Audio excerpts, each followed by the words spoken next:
Thanks, Kathleen. I brought my movers with me. You guys available July 16th? Okay, no, we have a day job. How y'all doing? Good. Where's my good? Not here today. Okay, look at that. It has its drawbacks. Well, some of you are asking, where were you last week? I don't know if you know this. Some of you maybe been here for like a few weeks, few months, few years. There's actually 2 locations to this church. There's Central, this one, which is in the middle of nowhere. Doesn't quite make sense to me, but that's another conversation. And then there's downtown, which is downtown, which makes perfect sense to me. So we can tell who has things, in order. But anyways, I was at the downtown site last week. It was awesome. They meet at this ancient, beautiful, not that this one isn't beautiful, but like character-filled building that was just incredible to speak at, and get to go down there next week to kick off this 11-part series, and just so excited to be part of one church, 2 locations, and it was really, really great to be there and be able to catch what Daniel was saying online and been journeying with him, and just so excited about what he was teaching last week. We'll touch a bit on that today, but I know what you're thinking. You're thinking, Mark, 11 weeks? That's a bad idea. We don't do messages that long here. And that's okay. I don't care. It's going to be awesome. It's going to be a great 11 weeks, and you're going to love it. And for those of you who are watching online, aren't you sad you're at the cottage, or at least without us? Because there's a room full of people who would love to be at your cottage. So would you maybe next time you're back invite us to come with you, and then we'll catch the 11-part series online like you? Yeah? Cool. Anyways, as we are getting started, I want to ask you a question. Have you ever played the game Simon Says? Yes, okay. Would you like to play Simon Says right now? Yes, that's the competitive people in the front row. They're like, yes, right now. We're not going to play it right now, but we could play later in the atrium if you'd like. That would be weird. But Simon Says, those of you, like, if you're competitive, throw your hand up. If you're like, I'm 48 and I could still play Simon Says and I would still be as intense as I was in the 3rd grade. Okay, if you're like, no, I could care less. You're like, I don't even want to put my hand up. That's how much I don't care. Excellent. Yeah, you're like, I'm not competitive. The competitive people are like, my hand was up first. Everyone else is like, yeah. You're like the people who, like, when you were playing in school, you're like, this is so dumb. They're like, Simon says this, Simon says that, do this. And you're like, oops, guess I'm out. That was you, right? And others of you are like, you're out, and you're like, that was a practice round. Come on. It's just like, anyways, it gets really intense. But I loved the game Simon Says as a kid. And I've been thinking a lot about it because years ago, I was teaching on this same passage. And when I was a young preacher, sometimes I would teach other teachers messages because it helped me learn the craft or the art of preaching. And so I'm indebted. The passage I'm teaching today, I first taught, and I actually taught a message that Andy Stanley did. And so some of the ideas that I as I was going back in my notes, would come from him. And so I'm just grateful to that influence in my life. And so I want to give credit where credit's due. And he made this amazing point years ago. He said, doesn't the Christian life sometimes just seem like a massive game of Simon Says called Jesus Says? Like, doesn't it just feel that way, right? Like, you meet some religious people, and they're into the Jesus Says game. They're like, no. Jesus says do this, and Jesus says don't do that, and do this, and don't do that. And you're just like, listen, I didn't sign up to play this game. I don't even believe in God. You're like at work, and the person's like, well, Jesus says you shouldn't say that. You shouldn't use the Lord's name in vain. You're like, I don't even believe in God. I don't want to play your game. You ever felt that way? Or like you were like growing up in a Christian family, and by Christian I mean you went to church on Sundays, and it's like they were playing like this weird version of Jesus Says, where it's like your parents are like, you shouldn't do that, right? And then you didn't do it, and then other days you'd see them doing it, and you're like, what? How does that work? And it's like, it's not Sunday. Like, what? So, like, wait, okay. So, and then you're driving to church, and they're like, don't listen to that. Like, we're pulling into the parking lot, and you're like, okay. But then, like, the moment you hit conservation, they're like, boom, right? It's like, so Jesus, I have to do it today, but not tomorrow. Like, I don't get this game, or I don't want to play this game, or it's a very strange game. And some of you are just like, you're the like, listen, if this is what I have to do to get out of this game, and that means I'm going to hell, great. At least I'll like the people that are there, right? You're just like, I don't want to play this Jesus Says game anymore. It goes over and over and over again. And the thing I kind of realize is that when we get caught in the Jesus Says game, we're learning things about God, whether true or not, by the people who are forcing us to play this game. You ever notice that? You ever notice that, like, as you're growing up and people are playing the do this, don't do that, you're learning things, whether you realize it or not, about who God is and how he operates. You're learning things that probably aren't even true, right? Like, you have to behave this way or else. or it's all about being good, or as long as you don't do this, or as long as you're not seen doing this, or God will like you as long as, and he won't be mad at you as long as you stay away from, right? It's like, it's all these things that you were learning about God that people were teaching you, even though they weren't in a role like me on a stage teaching, but they were just playing the Jesus Says game. And I think it kind of just messed with us. And we kind of all have these different ideas, like, but doesn't it say in the Bible, and aren't Christians supposed to? And we just kind of have this, like, really twisted view of Jesus, God, and faith, and all that stuff, and it's all just kind of mangled up. And if I could, like, anyone ever seen the movie Men in Black? Yes. 2 people? No.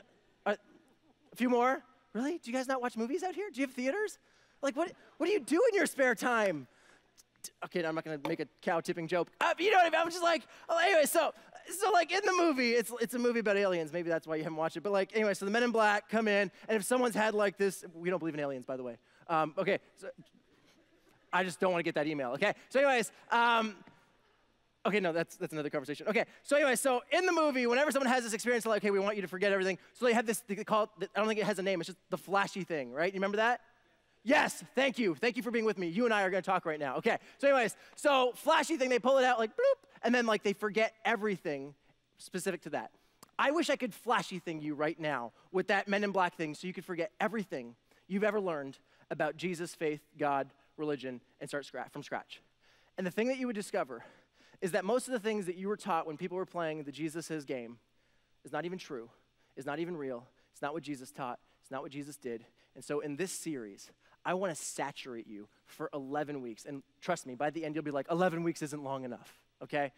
With Jesus, the real Jesus, who was the perfect, someone's excited, the perfect representation of who God was. And by the end of it, I want you to be so aware, because if you were like a Jesus follower 2,000 years ago, you literally followed him places, and you saw and you smelled the people he encountered, and you watched it all go down, so that for the rest of your life, whenever you saw someone like that, or saw an encounter or an experience, you were brought back to the way that Jesus reacted in that moment. And I want you to have that experience. And so that's why we're going to spend 11 weeks over the summer. This isn't like break time over the summer. You know, some people will be here, some people won't. Let's put on like a movie, supply teacher. Like, no, we're going hard this summer, okay? And then in September, I'm kicking you out. And you're like, what do you mean you're kicking us out? You have to come back in September to get kicked out. I don't know if that makes any sense, but it's gonna be awesome, okay? So summertime is prep time, and then the fall is gonna be really, really, really exciting. But the 3 images, and there's so many of them, the 3 images that I just wanna share with you so quickly is that Jesus actually paints these pictures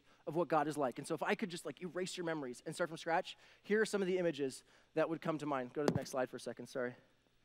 Jesus says God is like a father. We could do a whole series on that. That word rubs some of you so wrong, so painful. Some of your greatest pains are from your father, but Jesus says he's like a perfect father. And he says, even imperfect fathers, and I'm an imperfect father, know how to love their kids. God is the perfect father. He says he's like a vine. I don't know about you, but vines support branches. They don't yell at them, and how come you're not growing, and how come you're not measuring up? They feed them, and they nourish them, and they support them, and they hold them up. He says God is like a shepherd, a good shepherd. And we don't really know much about shepherds. We don't really, do that anymore. But shepherds always cared for their sheep. They protected them, and they led them to places to nourish and to feed them. That there's this incredible image when you actually start reading what Jesus taught about God and what Jesus did, and you start to realize this isn't at all what I've experienced from religious people. And this isn't at all what I've been learning. And so this summer, we're going to really, really, really get into it. And the amazing thing that you're going to discover, and we talk about this all the time at Lakeside, but if you're new, we're going to go back one slide, and this is the thing that we're going to discover, that ultimately the greatest theme I could share with you is that the Bible's not about being good. That's a shock for some of you, because some of you are like, I thought the Bible was all about being good. No, it's not about being good. It's about being with God. It's relational, and that's what we're going to go after this summer. Because the first thing that Jesus said when he came into the world was not a command, it was not a demand, it was an invitation. I don't know about you, but I love getting invitations. I love opening my mailbox, maybe because I'm getting to this age, but like, I love getting envelopes that aren't bills. Anybody with me? Yeah, right? And I Yeah, and not pizza flyers, right? Like, I love getting invitations, and I love them because it's like, it's actually open. It's not like, you know, your family reunion invitation where, like, it's an invite, but really it's a threat. If you don't come, you gonna pay, right? Like, no, this is like a legitimate invitation where you can actually say no, or I'm not sure, or I'll get back to you. Jesus works in that sort of way, and that's why I love invitations, right? Because they have all these, like, secret words that I just, like, I get excited about, right? Like, one is, like, you can attend or not attend or maybe, and you can kind of creep it and wait to see if your friends are going. Anyone else do that? Okay, I'm the only one. Okay, cool, that's fine. Anybody else, like, look for, like, the dress code? Like, oh, I don't know if I could do the wedding again. I don't have a suit that fits, or I don't. It's like casual. I'm in, right? She's like, okay. What about this one? The no gift required. I'll go to any party like that. I love that. It's not going to cost me anything, right? That's the beauty of invitations. You can kind of scroll through them and, like, do I actually want to go to this event? Drop in anytime. That's also one of my favorites, right? It's like, I don't have to commit to the whole afternoon. I can just pop in, make an appearance right when the barbecue is delivering, right? Like, at that point, like, probably, you know, starts at 12. I say, like, 1:15, the food will start coming off the grill. I'll show up at 1:30 and just, you know, grab the food. And, not that I'm going to do that to your parties, but you know what I mean, right? It's just like, invitations are an invitation to actually see, do I want this or not? The amazing thing is Jesus doesn't show up with a command or a demand, but an invitation, and that's what our entire series is about, which is follow me. It's an invitation to relationship. And so if you're here today and, like, someone dragged you, or you found us online, you're watching online right now, and you're like, I'm not sure about the Jesus thing. I'm exploring everything. Last week I was at a temple. You know, I'm reading this book about all these different things. I'm trying to figure it out. Hey, this 11-week series is perfect for you. It's like reading an invitation. You get to kind of, like, audit this course and be like, am I interested in Jesus? Oh, he's into that. I'm into that. He's not, whoa, he's calling me to what? It's going to cost me what? Like, you can fully just audit it. You can kind of, I'm going to say this is going to sound weird, but, like, you can, like, creep or stalk Jesus for the next 11 weeks, and nobody's going to bat an eye, okay? We're just so glad you're here, and we at Lakeside really want to help people discover and fully follow Jesus, and so that's so great. And if you're here today, and you're a church person, you're a Christian, I want to saturate you in Jesus culture for the next 11 weeks. I just want you to be so aware of situations that you step into and say, oh, if Jesus was in this situation, here's what he would do. So that when the Spirit of God speaks to you in that moment, he prompts you, you will know. And you will be aware, no, that's not the burrito I had for lunch. That's the Spirit of God prompting me to follow Jesus in a radical way. And so I want to pray for that right now. Jesus, as we go on in this adventure right now, we want to encounter you. We want to learn about you. We want to grow in relationship with you. We want to experience everything that you have for us so that we can take it to this entire region. That we don't want to be married to an idea that somehow if people would only get in this room, they could know Jesus. Yes, we are about that. But Jesus, more than that, we want to take Jesus wherever we go, as Daniel taught us last week. So would you just saturate us in Jesus for the next 11 weeks? In Jesus' name, amen. Well, if you're like, I like to have it on my own device or my own Bible, Book of Matthew, we're going to reading today, and it's really easy. The Book of Matthew, if you're not familiar with the Bible, it's in the New Testament. It's written by Matthew. The story is about Matthew, and it's in the book of, you guys are so sharp. If you got that, nothing is going to confuse you today. If you're not a religious person, you're going to love this story. If you don't believe in God, you're going to love this story. If you're a Christian, you might like this story. I don't know. It's dicey, but no, it's a great story. You're going to love it. And we're just going to jump right into it. You good with that? Good. Here we go. Matthew chapter 9, verse 9. As Jesus went on from there, we're interrupting a story, okay? So we're picking it up. As Jesus went on from there, he saw a man named Matthew, there's our main character, sitting at the tax collector's booth.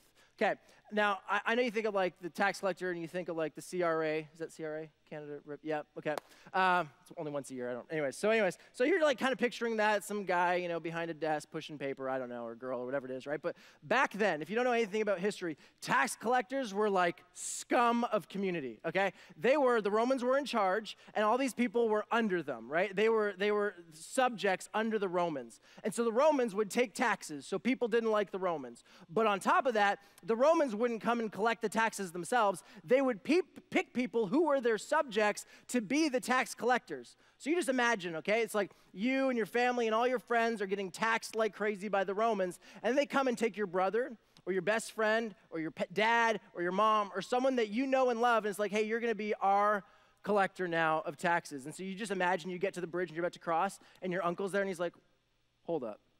Can you just, and it's just like, seriously? And then on top of that, tax collectors were known for taking more than was actually due for the tax. And if you tried to fight it, they'd be like, do you want me to send some Roman guards after you? Come on, pay up, right? Like, it was dirty. I love what Andy Stanley said. He said, think of it like the 20-something-year-old who sits outside the convenience store trying to sell drugs to middle schoolers, right? Like, what's the emotion that you feel in that moment? That's how people felt towards tax collectors, okay? So you just kind of feel that, and all of a sudden you see Matthew is sitting at the tax collector's booth because he's a tax collector, and people kind of see him, and they just kind of like want to spit on the ground near him, right? Like, just like, we don't like him. And back up for a second, sorry. And so you just kind of imagine Jesus walking up to the tax collector's booth. Jesus, who we believe is God incarnate, God in the flesh, God in a bod, right? You just kind of imagine, like, what's Jesus going to say to this tax collector, right? You just kind of picture him like, hey, Matthew, bet your mom's real proud of you right now, right? Like, he's not going to say anything. He's just going to take his belt off and teach it, right? Like, what's he going to do in that moment? And instead, look what Jesus says. He says this. He says, follow me, he told him. And Matthew got up and followed him. Can you just imagine in that moment, like, all of Jesus' followers who've been paying their taxes to Rome, they're like, Jesus, you just invited him to follow you, but we're following you, and if he's following you, he's with us, and we ain't with him because he's a traitor, and he takes our money. He's taken a lot of our money, and he can't follow you. But that's what Jesus said. And it's just, all of a sudden, it's just like, whoa, so he can just come with us, Jesus? Like, doesn't he have to, like, say some sort of prayer? Doesn't he have to, like, do something or agree with something? Doesn't he have to promise, like, almost like a wedding vow, like he's never going to take our taxes again, or he's never going to do this again? It's like, Jesus, do you know who he hangs out with? And do you know who he's sleeping with? And do you know where he was last night? And, like, has he committed to change any of that stuff? Has he promised he's going to change his life? Like, how can you just let him be with us because we're with you and we ain't with him? And then the story gets worse. While Jesus was having dinner at Matthew's house, many tax collectors and sinners came and ate with him and his disciples. It's like, wait. You went to his house? You graced his house with your presence? And then there were many sinners and tax collectors there? And you just kind of imagine, I just kind of imagine Jesus being like, well, who else is he going to invite? All his friends hate him. His mom hates him. She's ashamed of what he's doing. He's a tax collector, right? Like, you just kind of imagine Matthew, right? He's there, and he sees Jesus coming. He just kind of gets a little nervous because he's heard about Jesus. And Jesus is like, follow me. And he's like, where are we going? Like, to your house. Like, you're coming to my house? You just kind of imagine Matthew calling his friends like, hey, Jesus is coming to my house. And the friends are like, does he know what you do for a living, right? He's like, yeah, he's cool with it. Does he know what we do for a living? Yes, he's cool with it. Shut up, just come, right? Like, just kind of imagine, right? Like, it's blowing everybody's mind. It's blowing the religious people's minds. It's blowing the disciples' mind. It's blowing the tax collectors' minds. Everybody's shocked, and Jesus is just hanging out with them. Jesus is just sitting there having lunch. And it's just like, you can just imagine the people like, this isn't good. This is not exactly what we signed up for. And I just kind of imagine Jesus thinking like, I don't really care. You don't have to jump through hoops to follow me. You don't have to believe certain things to follow me. You don't have to believe with me to belong with me. That I'm good with this. I just kind of imagine there was way more conversation, and we're going to get to some of the conversation, some of the backlash that he fought, but I imagine there was way more going on there, and Jesus is like, guys, just relax. I'm just having dinner with Matthew. I just invited him to follow me, and I just wanted to make it really easy for him, so I actually just went to his house. And it's like, but Jesus, what if people see you there? It's like, I kind of hope they do. It's like, well, why? It's like, because I don't play your game. I don't make people believe everything I believe and behave every way that I behave before they can be with me and in my presence and engaging with me. It's just not how I function. And I think what Jesus was saying was, you don't have to be a Christian. You don't even have to believe in God to begin to follow Jesus. I often say, if you want to know what Jesus meant by what he said, look at what he did. And what he did was a powerful, powerful statement. That he invited Matthew into relationship with him, making him do nothing before he could. And then his first stop on the journey is to Matthew's house with all of Matthew's friends, who everybody hated. And the religious people get there. Or maybe, sorry, I'll summarize it this way. Jesus was comfortable hanging out with people who didn't believe what he believed or act the way he acted. And we'll skip over the next one and just go to the next passage if we could. When the Pharisees, the religious leaders, saw this, they asked his disciples, "Why does your teacher eat with tax collectors and sinners?" The Pharisees, maybe if you've ever had a friend who was just really religious and you kind of were like, "What are you, like the religious police?" Their response should have been like, no, that was for the Pharisees. They were literally the religious police, okay? Their job was literally to just be good, to do good, to make sure everybody else was in line following the rules. They made up their rules to take care of the rules. It's like, I know the law says this, but we're actually going to make it this to make sure you don't even get close to this, okay? Their job was literally make rules, follow rules, and enforce rules. That's what the religious leaders did, the Pharisees did. That's why they were like the religious police, okay? So they kind of see this and they're like, this isn't good. And so they're just like, why in the world does your teacher eat with tax collectors and sinners? They're asking the same question that maybe you're feeling like, how is this okay? Like, he's a tax collector. He's scum, and Jesus is hanging out with him and eating with him. And then Jesus in this moment says something that is just like, if you think I have no tact, I mean, Jesus is like full facepalm moment, right? Like my wife, when I'm preaching sometimes, she's just like, I can just see it, right? She's like, seriously, no filter, right? Like there was the line, he just ran right past the line, right? Like, sorry, babe. Anyway, Jesus has one of these moments where I'm just like, seriously, Jesus? Like, you said this out loud while you were at Matthew's house, right? So let me just read the question again. When the Pharisees saw this, they asked the disciples, "Why does your tax teacher eat with tax collectors and sinners?" And then Jesus' response kills me. It's awesome. Okay, it makes me feel good about myself. He says this, "On hearing this, Jesus said, 'It's not the healthy who need a doctor, but the sick.'" To which, if I'm Matthew and I'm sitting there and I'm like, excuse me, like, you're at my table. Did you just call me sick? And you just imagine the friends, right? And they're just like, you calling us sick? And obviously Jesus is outnumbered, right? He's like, sinners and tax collectors everywhere. They know that everyone thinks it, right? It's like, it's just an awkward moment. And she's like, why are you eating with them? He's like, because they sick.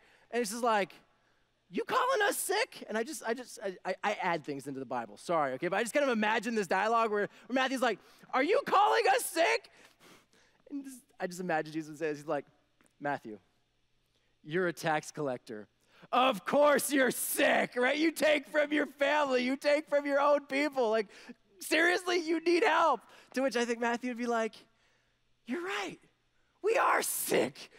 We're just so bad. I think there's moments, right, where people just are aware that what they're doing is wrong. I remember teaching at this church, and they were really involved. They were in Vaughan, and one of the highest regions of trafficking young women is Highway 7 and all the hotels along there. And they were up on Highway 7, and so they were fully engaged with trying to get pimps off the street, not trafficking women anymore, and really working with the police and doing everything they could to support the women that are trapped in this. And they had this interview with a pimp, and they actually asked them, they're like, how do you do what you do? Like, do you know what you do? You're destroying lives. And he said, every morning you wake up and you know what you're doing is wrong, but the money's too good. And I think there's something we can learn from that.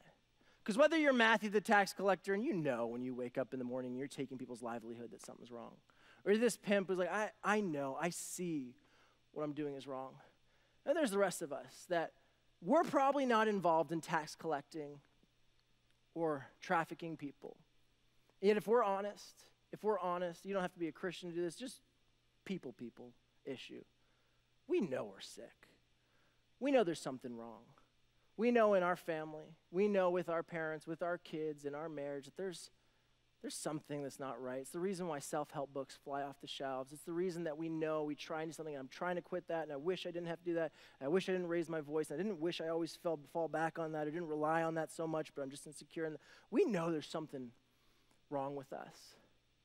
What Jesus was saying in this moment was not, hey, religious leaders, you guys are fine. Don't worry. I didn't come because you guys are good. You don't need me. In fact, I could probably learn something from you. I came to help the really messed up people over here.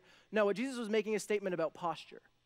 And he's like, the reality is you religious people are just as messed up, but you don't even realize it. And you're so focused on the people who are doing things that you can see and smell and point out and make a comment about. And they're aware. And they're happy to have me in their home. And that's why I'm here. And next week, we're going to talk about posturing ourselves to encounter Jesus.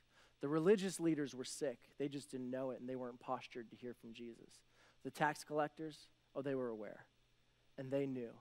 And that's why they had him around, and that's why they were willing to come. As I like to say, people who were nothing like Jesus liked Jesus. There was something about him that drew them in. I don't agree with him. I'm not sure I behave in line with him, but I just want to be in his presence, and that's exactly the way that Jesus rolled in this moment.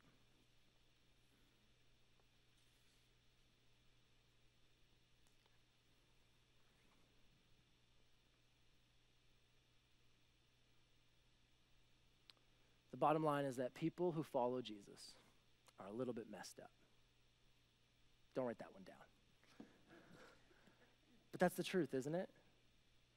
Isn't that the reality? That if you look around the room, the people that are here, we didn't come here today because we got everything figured out and we need nothing. It's like, no. We are so desperate for God to move in our life, to move in our situation, to move in our relationship, because we know we can't do it on our own. That all throughout history, only men, only women who know that they lack, who know that they are sinners, were candidates for following Jesus. That the religious leaders had issues. The religious leaders were so messed up, but they didn't realize it, and therefore they missed out on encountering Jesus. And that's why Jesus calls them out on this in verse 13. He says this to the religious leaders: "But go and learn what this means. I desire mercy, not sacrifice." Jesus is quoting the Old Testament to the religious leaders whose job it was to memorize the law, practice the law, and enforce the law. And Jesus is like, hey, can you guys go and learn what this means? This is like telling Einstein to go check his math, right? It's kind of offensive to the religious leaders, right? Jesus is like, just go and check what this means. He was quoting the book of Hosea, which is this, Hosea 6:6. I want you to show love, not offer sacrifices. I want you to know me more than I want burnt offerings. God's like, I like burnt offerings, I like sacrifices, but I actually want relationship more. That he was calling out the religious leaders. He's like, hey, you guys believe all the right things, you behave all the right ways, but you do not love. You got the rules, check, but you didn't get the relationship. Jesus was calling out something that you don't have to be a Christian to know, that rules without love is dead. That we've all had relationships, whether parents, children, spouses, ex-spouses, ex-boyfriends, ex-girlfriends, who are like, what do you mean I don't love you? I go to work, I pay the bills, I make the bed every morning, my shoes are always in the right place, I hustle and hustle and hustle, and you don't think I love you? And you're like, no, you do. You do all those things, and I get that, but there's no love. You know that. You've had that encounter where you're like, no, you can do all the right things and you can check all the boxes and you can do all these things better than all those other people. But there's no love in this.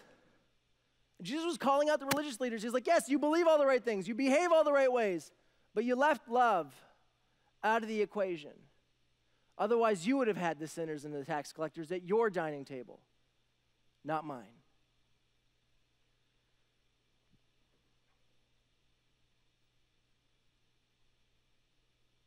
There's something so significant about the people who follow Jesus. They're messed up. They're broken. But they know it. They know it. I think that's something that we need to remember. That when we come here, it's not because we did it all right. It's not because we believed all the right things and behaved all the right ways. We come because we still need Jesus every single day till the day we die to get into our life and to intersect our life and to continue to transform our lives. And when you look to your left and when you look to your right, you're also surrounded by people who are messed up.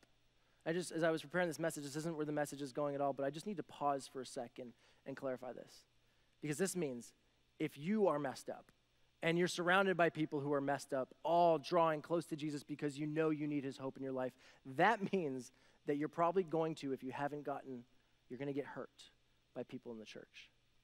That messed up people hurt other messed up people. It's not a question of if, but when. That you may be watching online because you don't even want to be in the building because messed up people in the church have hurt you.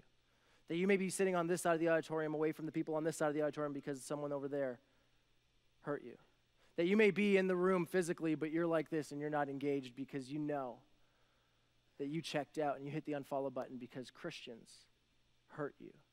I talk to people all the time. It's like, I used to go to church and then I had a bad church experience, or I thought about going to church, but my uncle was a Christian and had a bad church experience. I just need to put a category in your mind. If it hasn't happened yet, it will happen, and that's not a moment to hit the unfollow button.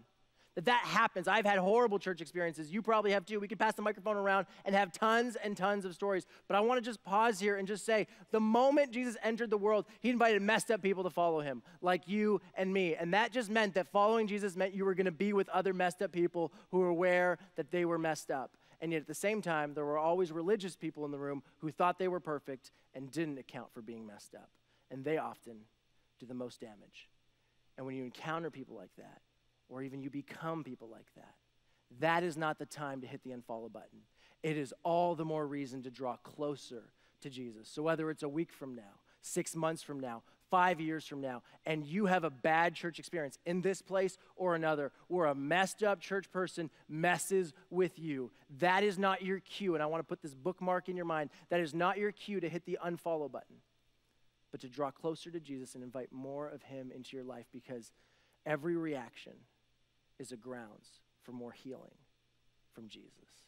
And I want to just, again, this isn't where we're going with the message, but I really felt this when I was preparing it, that if you've had a bad church experience, or in fact, any relational tension that you're just stuck on, that you can't get past, I'm going to be up here. The prayer team's always up here every week. They're willing to pray for anything. If you're ever in the room, you weren't even planning on prayer, and one of them's available, just come up for prayer. Be like, I don't even know why I'm here.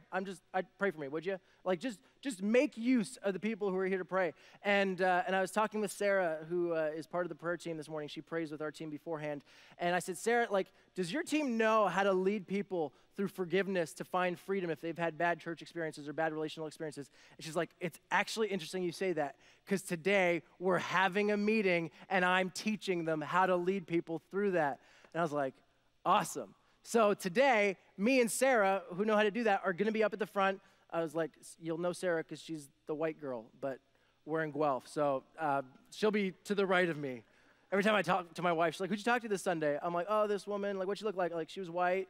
My wife's like, that's not helping, right? Anyway, it's like, can we laugh at racial things here? Anyways, okay, so I'm from Toronto. We make fun of race all the time. Anyways, Sarah, the white girl, I'll probably be surrounded by, I'm just going to stop now. She'll be here. I'll be here. If you've had a bad church experience, you're having trouble getting past a relational issue and getting forgiveness and freedom in that area, we'll be up here till I don't even know, but we'll be here ready to pray for you. Make use of that. And if you're not a church person, in fact, the reason you're not a church person is because of that, we'd love to pray with you. You're questioning if God's real. Come up for prayer. What's it going to hurt? We'd love, love, love to lead you through that to find freedom, because we want you to move forward in freedom. We want you to keep moving closer to Jesus, and we don't want the messed up people like me and all the others in this room to stop you on that journey, but in fact, continue to encourage you on it. Let me just see where we're going to go. Give me a second here. Just want to make sure I honor the time, but I want to see where we're going to land. All right, here's where we're going to close. Christians, church people, Lakesiders, the committed, would you be here for the next 11 weeks? I get it. If you're on vacation, you're out of town, but like, let's not take our foot off the gas this summer. I know sometimes culturally in churches, it's just like, it's summertime. Like, we don't really go, or, we go every other, or it's a really good time to do the landscape or whatever. Like, it's an hour and a half. Would you come if you're in town? And would you be part of this journey? Because Jesus doesn't stop for the summer. He doesn't stop meeting people, encountering them. In fact, you're going to encounter more people in your neighborhood this summer than you will the rest of the year because of the weather patterns in this country. Would you be here every week to encounter and engage and saturate yourself in Jesus? Because I just want to imagine what would happen if we would do that in our region. And if you're not a church person, you're not a Christian, would you start following Jesus today? And by following Jesus, I don't mean like change your whole life and change all the patterns and stop doing this and stop doing that and believe only this idea. Would you just begin kind of like Matthew did, which is like, I'm just going to start following.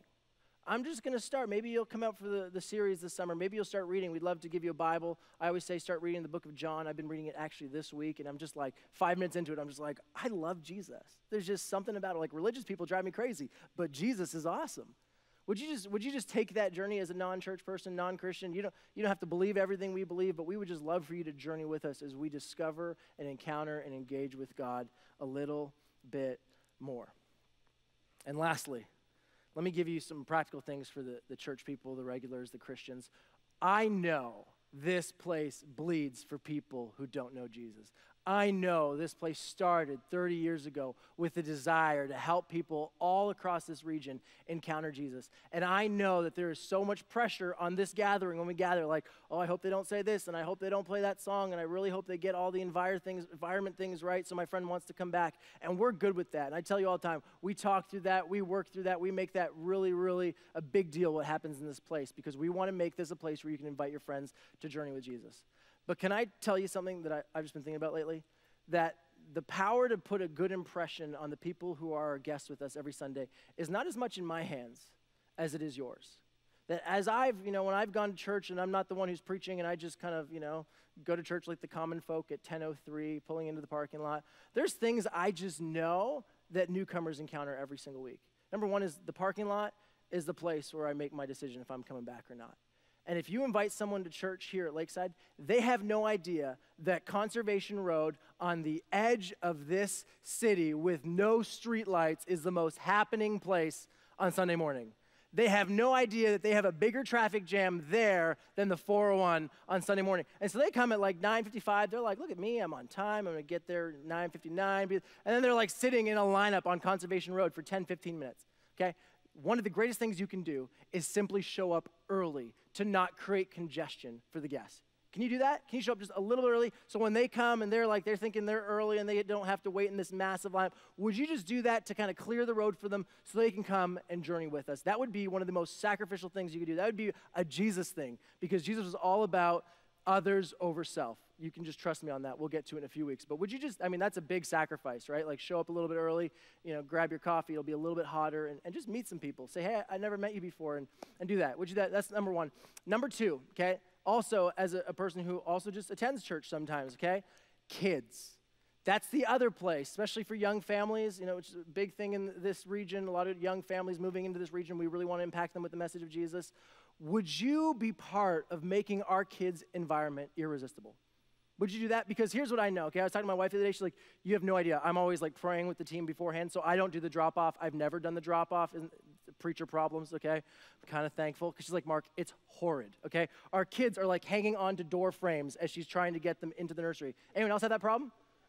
Just our family, apparently. Okay, right? No, it's really hard. It's really, really hard. And so when you're young families and you're coming to church, you're doing the parenting thing in a less conducive environment, it's really hard. We want to serve them. Jesus loved children. People wanted to just forget about them. Like, no, we have more adult, important things to do. The things that happen in this room are usually more important than over there. Not true, not the Jesus way. Jesus flipped that completely around. And so would this be the place where when people show up with their children, there are more than enough people waiting? And so we were chatting in staff meeting this week, and we just said, wouldn't it be awesome if people who've never even served in kids gave it a try this summer 1, 2, 3 times? So would you do this right now? Would you pull out that card right now in your program? Go ahead, do it. I'm just not going to leave the stage till you do it. No, I'm kidding. Imagine.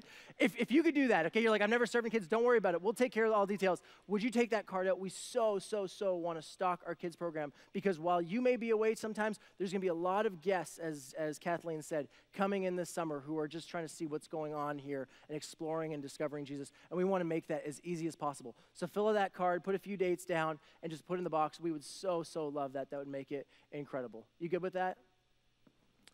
Imagine the impact that this could have. I want to invite the band to come up. Just imagine this for a second. Imagine what it would be like if your friends, your relatives, your family that does not know Jesus had a place for the next 11 weeks where they could just hear and encounter and discover who Jesus is. Wouldn't that be incredible? And imagine what would happen in our workplaces, in our cities, in our neighborhoods, in our schools, if we, as the Jesus people, were so saturated in the presence and the abilities and the ways of Jesus, then we were out in the neighborhood, or we were at the office, or we were in class, and we just felt these like Holy Spirit voices, these promptings in our lives, that we were like, yeah, I'm good with that. I'm not normally good with that, but I know that's the Jesus way, and I'm going to follow that prompting. I'm going to follow that leading. Can you imagine? Just look around. Look how many people are in this room. Can you imagine if we all did that? And I know there's a lot of other churches in this region, in the city of Guelph and beyond. I've been meeting some of the pastors, and they have that same desire. Can you imagine what that would happen? What would happen in this city, in this region? Let me pray to that end. Jesus, we want you in this entire city. We want marriages saved. We want kids growing up with their parents. We want people to discover their God-given purpose, that they were not created to be good, they were created to be in relationship with you. And we're believing that for our unsaved friends, family members, business partners, people we walk by who we've never said hello to. We believe that you created every single one of them and that their life will be its best life when they are reconnected into a relationship with their Heavenly Father. And we're kind of selfish and we want to be a part of that. That we want to be the people that lead people to you. Would you get us excited about that, Jesus? Amen.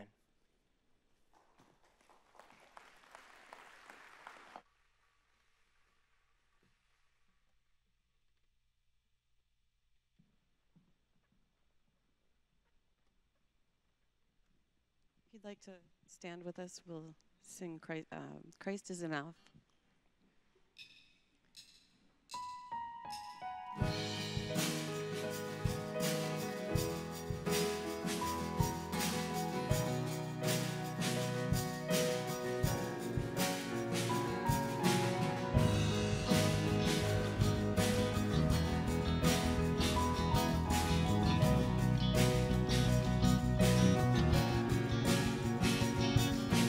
Christ is my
turning back, no turning back. I have decided to follow Jesus. No turning back, no turning back.